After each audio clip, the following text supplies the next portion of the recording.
విజయవాడలో అటు దసరా ఉత్సవాలకు మరింత శోభను తెచ్చే విధంగా విజయవాడ ఉత్సవం నిర్వహించనున్నారు.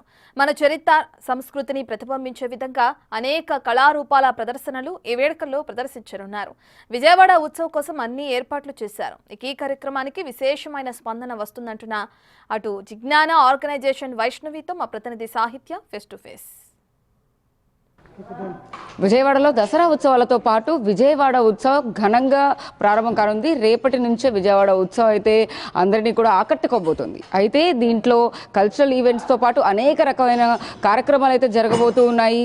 ఇందులో జిజ్ఞాస ఏదైతే ఫౌండేషన్ ఉందో దానికి సంబంధించి కూడా ఆర్గనైజర్స్ అందరూ కూడా ఇక్కడ ఏవైతే ఈవెంట్స్ జరుగుతున్నాయో వాటన్నిటిని కూడా క్లుప్తంగా అన్నింటినీ కూడా ఎక్స్ప్లెయిన్ చేయడం జరిగింది వాళ్ళ ప్రెస్ మీట్లో. దాని గురించి మనతో మాట్లాడడానికి Vaishnavi one of the organiser ప్రస్తుతం మనతో ఉన్నారు. మేడం నమస్తే. అసలు విజయవాడ ఉత్సవం ఇంత వైభవవేతంగా విజయవాడలో జరుగుతోంది. ఈ కార్యక్రమంలో ఏమేమి ప్రోగ్రామ్స్ జరుగుతున్నాయి? విజయవాడ అనగానే విజయవాడ మాకు విజయవాడతో సంబంధం ఉంది అనుకునే వాళ్ళందరూ ప్రతి ఒక్కరు కూడా విజయవాడ ఉత్సవంలో పార్టిసిపేట్ చేయొచ్చు.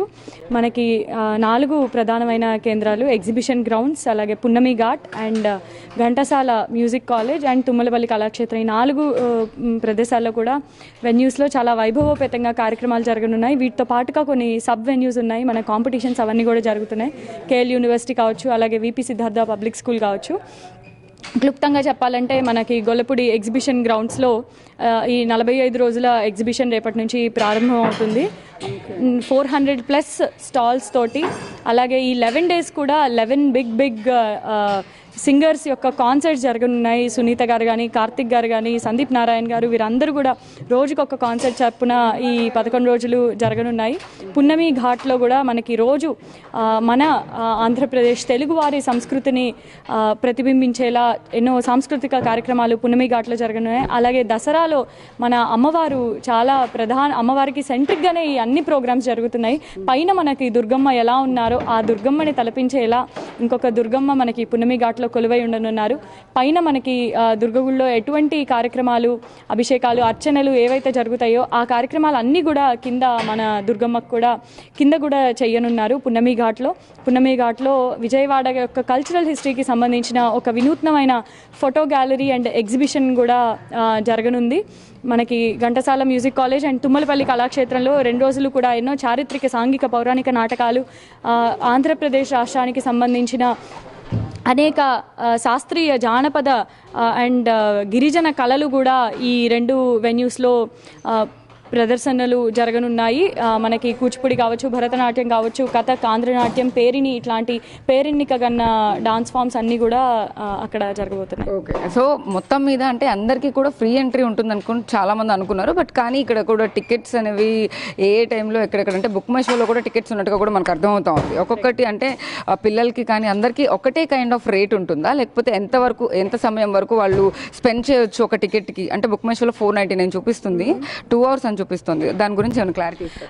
సో ఈ Ghantasala music college and Tummalapalli కళాక్షేత్రంలో పున్నమి ఘాట్లో జరిగే ప్రోగ్రామ్స్ అన్నీ కూడా ఫ్రీ అండి. ఎగ్జిబిషన్లో ఏవైతే మనకి కాన్సర్ట్స్ ఉన్నాయో, స్పెసిఫిక్గా లైవ్ బ్యాండ్స్ వచ్చి బిగ్ కాన్సర్ట్స్ ఏవైతే ఉన్నాయో ఆ కాన్సర్ట్స్ మాత్రమే టికెటెడ్. అవి మాత్రం టికెటెడ్. అవి మీరు బుక్ మై షోలో బుక్ చేసుకోవచ్చు. అండ్ మనకి కాంపిటీషన్స్, అదర్ ఎగ్జిబిషన్స్ అండ్ మిగిలిన అన్ని ప్రో షోస్ ఏవైతే జరగనున్నాయో అవన్నీ దే ఆర్ ఫ్రీ ఫర్ అంతా కూడా. ఎస్ అవన్నీ ఫ్రీ అండి.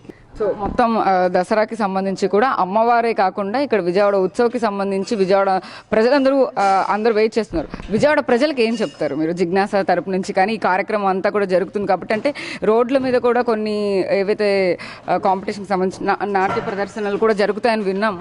అవునండి, ఫ్లాష్ మాబ్స్ జరిగాయి.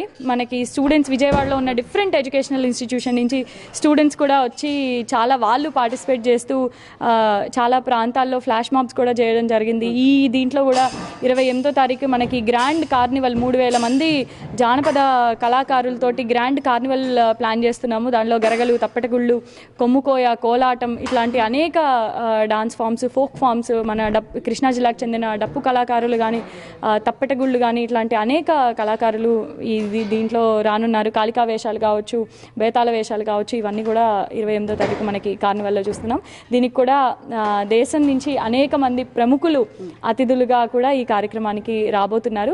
విజయవాడ ప్రజలకి మేము చెప్పేది ఒకటే, ఇది మన ఉత్సవం, మన విజయవాడ ఉత్సవం. ఇందులో ఆహ్వానితులు కానీ ఆహ్వానకులు కానీ ఎవరు లేరండి, అందరము కలిసి చేసుకునే ఉత్సవం. సో దీంట్లో ప్రతి గడ్డిపోచ పాలు పంచుకోవాలి ఈ విజయవాడ ఉత్సవంలో. ఇది మన ఉత్సవం, మనందరం కలిసి మన కోసం ఆ అమ్మవారిని కీర్తిస్తూ మన విజయవాడలో జరుపుకునే ఉత్సవం. అందరూ రావాలి. Thank you. సో అది పరిస్థితి. విజయవాడ ఉత్సవ్కి సంబంధించి కూడా ఈ 11 రోజుల పాటు ఏవైతే కార్యక్రమాలు నిర్వహిస్తున్నారో వాటన్నిటికీ కూడా ఖచ్చితంగా సెక్యూరిటీ నిబంధనలు కూడా అన్నీ ఉన్నాయి. అందరూ కూడా ఆహ్వానితులు అంటూ కూడా జిజ్ఞాస టీం కూడా చెప్తూ ఉన్నారు. అన్ని కార్యక్రమాలకు సంబంధించి కూడా 4 ప్రదేశాల్లో ఇప్పటికే ఏర్పాట్లన్నీ పూర్తయిపోయాయి. ప్రోగ్రామ్స్ అన్నిటికీ సంబంధించి కూడా పార్టిసిపెంట్స్ వస్తూ ఉన్నారు.